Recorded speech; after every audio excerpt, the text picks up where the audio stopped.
വീണ്ടും വെളിപ്പെടുത്തൽ. മലയാള സിനിമാ ലൊക്കേഷനിലെ ഞെട്ടിക്കുന്ന ദുരനുഭവം വെളിപ്പെടുത്തി പ്രമുഖ നടി രാധിക ശരത് കുമാർ രംഗത്തെത്തി. കാരവനിൽ രഹസ്യമായി ക്യാമറ വെച്ച് നടിമാർ ഡ്രസ്സ് മാറുമ്പോഴുള്ള നഗ്ന ദൃശ്യങ്ങൾ പകർത്തുന്നുവെന്നാണ് രാധികയുടെ വെളിപ്പെടുത്തൽ. സെറ്റിൽ പുരുഷന്മാർ ഒന്നിച്ചിരുന്ന് മൊബൈലിൽ ഈ ദൃശ്യങ്ങൾ കണ്ട് ആസ്വദിക്കുന്നത് താൻ നേരിട്ട് കണ്ടു. ഭയന്നുപോയ താൻ കാരവാനിൽ വെച്ച് പിന്നെ വസ്ത്രം മാറാതെ ഹോട്ടൽ മുറിയിലേക്ക് പോയെന്നും രാധിക പറഞ്ഞു. ഒരു മാധ്യമത്തിന് നൽകിയ അഭിമുഖത്തിലാണ് രാധിക ഇക്കാര്യം വെളിപ്പെടുത്തിയത്. നടി ഖുശ്ബുവും തൻ്റെ അനുഭവങ്ങൾ ഒരു മാധ്യമത്തിന് നൽകിയ അഭിമുഖത്തിൽ നേരത്തെ കഴിഞ്ഞ ദിവസം പങ്കുവച്ചിരുന്നു. അതിനിടെ ബ്രോഡാഡി സിനിമയിൽ അഭിനയിക്കാനെത്തിയ ജൂനിയർ ആർട്ടിസ്റ്റിനെ അസിസ്റ്റന്റ് ഡയറക്ടർ മൻസൂർ റഷീദ് പീഡിപ്പിച്ചെന്ന കേസിൽ പ്രതികരണവുമായി പൃഥ്വിരാജും രംഗത്തെത്തി. സംഭവം അറിഞ്ഞ ഉടനെ തന്നെ അസിസ്റ്റന്റ് ഡയറക്ടറെ സെറ്റിൽ നിന്ന് പറഞ്ഞുവിട്ടെന്നും പോലീസിന് മുന്നിൽ ഹാജരായി നിയമ നടപടി നേരിടാൻ നിർദ്ദേശിച്ചുവെന്നും പൃഥ്വിരാജ് പറഞ്ഞു. വിഷയത്തിൽ ആദ്യമായാണ് പൃഥ്വിരാജിൻ്റെ പ്രതികരണം വരുന്നത്. അസിസ്റ്റന്റ് ഡയറക്ടർ മൻസൂർ റഷീദിനെതിരെ 2023 കേസെടുത്ത വിവരം പൃഥ്വിരാജോ സിനിമാ ക്രൂവിലെ മറ്റാരെങ്കിലോ അറിഞ്ഞിരുന്നോ? എന്ത് നടപടിയാണ് സ്വീകരിച്ചത് എന്നായിരുന്നു താരത്തോട് സോഷ്യൽ മീഡിയ ചോദിച്ചത്. അസിസ്റ്റന്റ് ഡയറക്ടർ മൻസൂർ റഷീദിനെതിരെ പോലീസ് കേസ് രജിസ്റ്റർ ചെയ്തത് ചീഫ് അസോസിയേറ്റ് ഡയറക്ടർ പറയുമ്പോഴാണ് അറിഞ്ഞത് എന്നായിരുന്നു പൃഥ്വിയുടെ മറുപടി.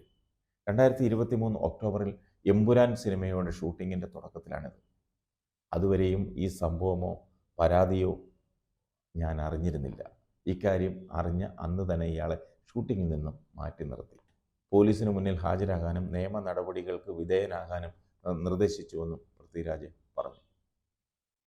പീഡിപ്പിച്ച് നഗ്ന ദൃശ്യങ്ങൾ പകർത്തിയെന്ന പരാതിയിൽ ഹൈദരാബാദ് പോലീസ് കേസെടുത്തെങ്കിലും പ്രതിയെ അറസ്റ്റ് ചെയ്യാൻ കഴിഞ്ഞില്ല. വിവാഹ സീൻ ഷൂട്ട് ചെയ്യുന്നതിന് അവിടെ മലയാളി അസോസിയേഷനുമായി ബന്ധപ്പെട്ടാണ് അഭിനയിക്കാൻ ആളെ തേടിയത്. അസോസിയേഷൻ്റെ നിർദ്ദേശപ്രകാരമാണ് ഇവർ അഭിനയിക്കാൻ എത്തിയത്. വീണ്ടും സീനിൽ അവസരം തരാമെന്ന് പറഞ്ഞ് അസിസ്റ്റന്റ് ഡയറക്ടർ മൻസൂർ റഷീദ് വരാൻ ആവശ്യപ്പെട്ടു. ഇത് അനുസരിച്ച് സ്വന്തം നിലയിൽ ഷൂട്ടിംഗ് സംഘം താമസിക്കുന്നിടത്ത് തന്നെ മുറിയെടുത്തു. മൻസൂർ റഷീദ് മുറിയിലെത്തി കുടിക്കാൻ കോള കൊടുത്തുവെന്നും ഇതിനുശേഷം തനിക്ക് ബോധം നഷ്ടപ്പെട്ടുവെന്നും പിന്നീട് ബോധം വന്നപ്പോൾ താൻ പീഡിപ്പിക്കപ്പെട്ടുവെന്ന് ബോധ്യമായെന്നുമായിരുന്നു നടിയുടെ പരാതി. സുഹൃത്തുക്കളെയും ബന്ധുക്കളെയും വിവരം അറിയിച്ച് വീട്ടിലേക്ക് പോയി. പിന്നീട് രാവിലെ ഇവരുടെ നഗ്നചിത്രം ഈ അസിസ്റ്റന്റ് ഡയറക്ടർ നടിക്ക് അയച്ചു കൊടുത്തു. പണം ആവശ്യപ്പെട്ടു.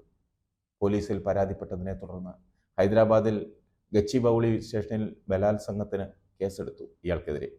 പിന്നീടും ഈ ചിത്രം കാണിച്ച് പലപ്പോഴായി പണം വാങ്ങിയെന്നാണ് പരാതി. അറസ്റ്റ് ചെയ്യാൻ പോലീസ് കടയ്ക്കലിലെ പ്രതിയുടെ വീട്ടിലെത്തിയെങ്കിലും ഒളിവിൽ പോയെന്നും രാഷ്ട്രീയ സഹായം പ്രതിക്ക് കിട്ടിയെന്നും പരാതിക്കാരി പറയുന്നു.